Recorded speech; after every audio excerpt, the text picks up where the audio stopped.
Hola, bienvenidos. En esta segunda reflexión sobre la economía real trataremos los 3 puntos que nos dejamos pendientes en la anterior reflexión. Ahí hablamos de libertad, hablamos de la relación que hay entre mercado y regalo y entre lucro y beneficio. Y dejamos pendiente para esta segunda reflexión, que como la primera se basa en los contenidos de este libro, Economía y Salud Social más allá del capitalismo, que recomendamos.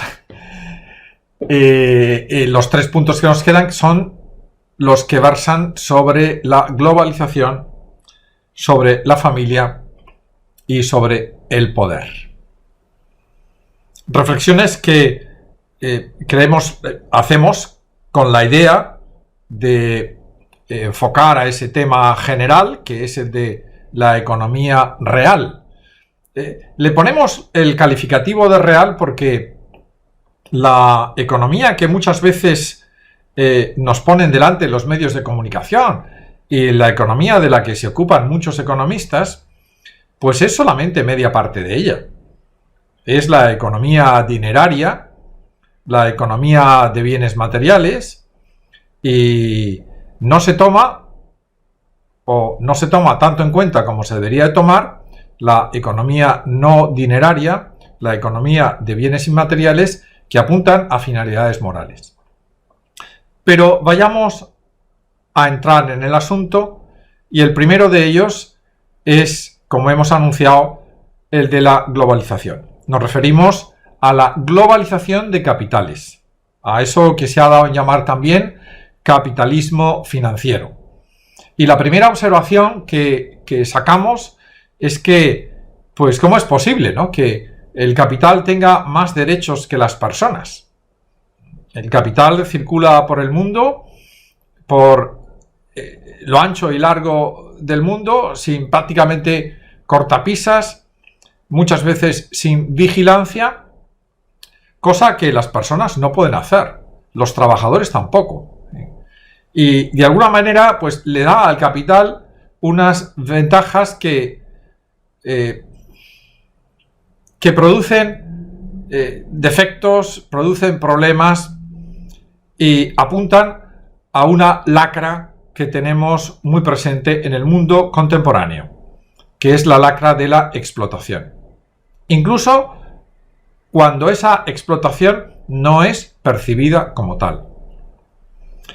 La relación entre la globalización de capitales y la explotación se ve cuando discernimos a quiénes beneficia la globalización de capitales y a quiénes perjudica. Si pensamos, hay 3 grupos de personas que pensamos que son los que reciben el mayor beneficio de esa globalización de capitales. Por un lado están los tratantes.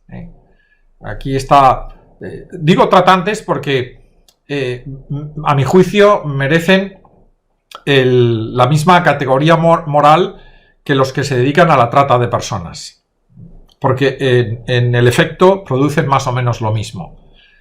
Los tratantes son esas élites de poder en países que directa o indirectamente abogan por lo que se ha dado en llamar el capitalismo de Estado, que manejando capitales sin ningún tipo de control, manejan al mismo tiempo personas dentro y fuera de sus áreas de poder. En segundo lugar, después de los tratantes, podemos poner a los rentistas, esas grandes fortunas mundiales que manejan capitales más grandes que los de muchos países y que los manejan sin tener el más mínimo conocimiento del efecto que ese manejo hace en las personas. Como ese manejo de capitales, que muchas veces es un manejo que se hace con fines especulativos, otras veces con fines directamente perversos, como es la anulación de un contrario, pues afecta a muchas personas que pierden su trabajo, afecta a muchas personas que están en empresas que son destruidas, y el beneficio al final es solamente de unos inversores que he calificado de rentistas, pero que también pueden ser inversores anónimos cuyas fortunas no se conocen y que operan a través de eso que se llama fondos de inversión, ¿no? O fondos de capital riesgo, cosas de esas, ¿no? Qué nombres más dan como miedo, ¿no? Y luego el tercer grupo de benefactores, este sí que es un grupo como más numeroso. El carácter que podemos dar a este grupo es de personas que son ingenuas. Son personas que, movidas por un consumismo compulsivo, compran productos baratos sin saber que esa compra está de alguna manera facilitada por la explotación de mano de obra esclava, incluso de mano de obra infantil, en países donde quizá no se respetan los derechos humanos y mucho menos las leyes laborales internacionales. Cuando se hace una compra pensando que uno gana en ese producto barato en comparación con el mismo producto con otro precio más alto, pues uno habitualmente no se da cuenta que uno no solamente está facilitando esa explotación allá donde la mano de obra es barata, sino que está perjudicando la mano de obra que ha luchado durante tantos años por conseguir un buen salario, porque se respeten unos horarios, porque los derechos humanos se apliquen en su país, de manera que la dignidad del trabajador sea acorde a las exigencias del derecho y de la ley.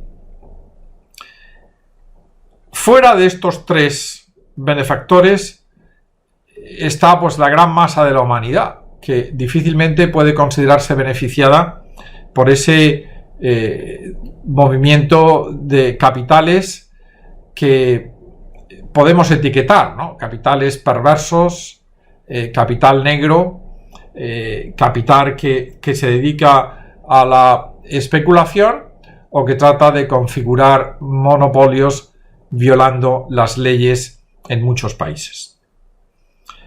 Una característica de la globalización del capitalismo financiero es su impersonalidad, y eso le contrapone con la familia. La familia tiene o debe de tener una personería en la medida en que es un sujeto económico, un sujeto civil, pero también la familia es la casa, no me gusta utilizar la palabra, pero la fábrica de la personalidad, en el sentido de que es a través de la familia cómo se consigue que salgan personas que son capaces de operar en el mercado. La familia como persona y la familia como fábrica de personas, pues se contrapone conceptualmente con la impersonalización del capital, ¿no? Hay ahí también una alianza perversa que es conveniente denunciar, y es la alianza entre ese capital y el poder. Una alianza que muchas veces está dirigida precisamente contra la familia. Ahí recordamos esa frase de Hannah Arendt, o ese modo de decir de Hannah Arendt, que hablando del totalitarismo, que para conseguir la sumisión, pues no hay nada más fácil que separar a los individuos de su grupo. La familia es, y ahora entramos ya en el segundo punto que queríamos comentar en esta reflexión, la familia es una unidad de producción, es un sujeto productivo, naturalmente nos estamos refiriendo a una unidad de producción de bienes inmateriales, de bienes intangibles, que son muy importantes, que desde el punto de vista de la moralidad, pues quizás sean los más importantes. Bienes a los que hay que prestar atención. Bienes que tienen que estar muy presentes en el discurso económico. Y esa inyección de moralidad que la familia como sujeto productivo regala a la sociedad, pues es muy necesaria. Muy necesaria porque si de algo está coja la economía actual, es de moralidad. La inserción de moralidad que regala a la familia tiene mucho que ver con la necesidad de la desmaterialización de la economía. Se habla mucho hoy en día de que quizá uno de los problemas económicos más importantes no sea asegurar el crecimiento, sino asegurar un decrecimiento más o menos ordenado y aceptable debido a la crisis ecológica. Un servidor piensa que antes de plantear ese decrecimiento, quizá sea necesario poner el énfasis, poner la atención en la necesidad de desmaterializar la economía, de poner a la par la atención y el interés con el que la economía se dirige a racionalizar el comercio y la producción de bienes materiales, también hacia los bienes inmateriales. Yo creo que con esa desmaterialización ganaríamos todos. Entre otras cosas, porque la capacitación como personas que procura la familia es algo que es necesario para el mercado, es necesario para la política, y pensando que esa capacitación se hace persona a persona, persona colectiva a persona individual. Persona colectiva, que es la familia, a persona individual, que somos cada uno de nosotros. Hay ahí una conciencia de autoposesión, de autodominio, que caracteriza al ser personal y que beneficia tanto al Estado como al mercado. Por eso, esa alianza perversa que se ha apuntado siempre, ¿no?, y que hemos mencionado sobre que resulta en la corrupción entre el poder y el capital, pues habría de tornarse en una alianza de excelencia entre el Estado y la familia para poner al capital en su sitio y para poner al mercado también en su sitio. Y ese sitio no solamente es un sitio más reducido, es más reducido desde el punto de vista de la economía, podríamos decir, material, pero es mucho más amplio si ponemos como tema a tratar por la economía y como tema a ser medido también en economía, la economía de bienes no materiales, la economía de bienes intangibles, la economía de bienes no dinerarios. Está por fin el tema del poder. El poder es lo que lo enturbia todo, el poder es el gran perturbador, es el gran corruptor. La libertad plena es incompatible con el poder, entre otras cosas porque la antítesis del poder es el servicio. Y el servicio es algo que opera fundamentalmente en el ámbito doméstico, pero tendríamos que intentar sacarlo del ámbito doméstico para que opere también en el ámbito político, de manera que el objetivo de los políticos fuese servir a la ciudadanía y no beneficiarse de ella. Hay aquí una reflexión pertinente a hacer. Hablábamos antes de la inyección de moralidad. La globalización de capitales, hemos visto, no ha rendido una globalización de la dignidad, que es de lo que se trataba, ¿no? Sin embargo, sí que pensamos que la libertad es un bien inmaterial que tiene consecuencias materiales. La libertad es algo que se puede fomentar más en la familia que en el poder. Por eso abogamos porque muchas de las competencias de los poderes establecidos, y en concreto del Estado, sean abordadas en el futuro por la familia. Principalmente estamos pensando en la educación, en la autogestión comunal, en la seguridad de barrios, en la excelencia que debe de darse a muchos servicios comunitarios. Recordamos esa crítica que se hacía, ¿no? Los mismos romanos lo hacían, ¿no? Que cómo es que había caído, se había pervertido el espíritu de la república, ¿no? Pues se había pervertido porque el común había sido descuidado en beneficio de lo privado, ¿eh? Cuando las familias se encarguen del común, pues entonces yo creo que los niveles de excelencia de lo público subirán en la medida en que la familia la creemos más capacitada que el Estado para ocuparse de cosas que le resultan más próximas. Hay también aquí un factor a reconocer, y es que si bien la economía dineraria opera con productos escasos, y ahí pues en la oferta y la demanda pues juega mucho el tema de la escasez, la economía no dineraria opera con productos que pueden considerarse infinitos, ¿eh? Y hablamos concretamente del servicio, ¿no? Que es lo opuesto precisamente, como hemos dicho, al poder. Hay aquí un tema interesante, y es la relación, deberíamos de haberlo traído antes, pero lo traemos a colación ahora, la relación que tiene la economía con la felicidad. Ya sabemos eso de que la máxima felicidad para el máximo número posible de gentes. Bien, pues a la felicidad contribuye más el servicio que el poder. Eso es también de sentido común.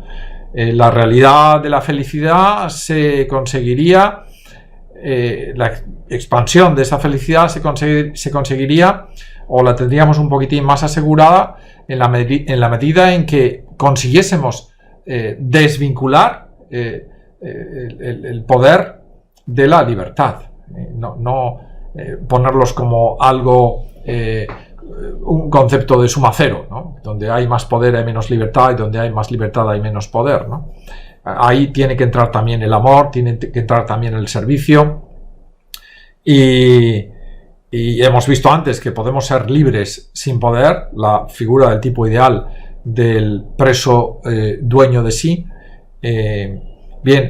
Podemos ser también muy felices sin poder, si esa felicidad se consigue a través del servicio. Tenemos que darle un cauce al servicio para que esté presente, sea considerado como parte muy importante de la economía real. Ello no se está haciendo lamentablemente ahora. Estas dos reflexiones que hemos hecho sobre la economía real y que repetimos forman el núcleo de los contenidos que están tratados aquí en este libro de Economía y Salud Social, pues me parecen que son particularmente relevantes para el tiempo que nos toca vivir. Los grandes problemas de la humanidad hoy en día están muy relacionados con la política y con la economía. Y es una lástima que al fijarnos en la realidad de la vida, pues no incorporemos tanto en la política como en la economía lo que realmente nos importa y lo que realmente somos. Somos seres familiares, nos importa ser amados, nos importa el servicio. Pues consideremos eso también.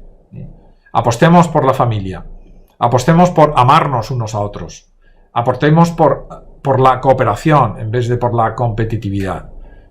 Yo creo que estas reflexiones que hemos hecho son pertinentes para ello, y ojalá que también les hayan ayudado a pensar, cosa que es muy necesaria hoy en día y que necesitamos hacer cotidianamente. Muchísimas gracias.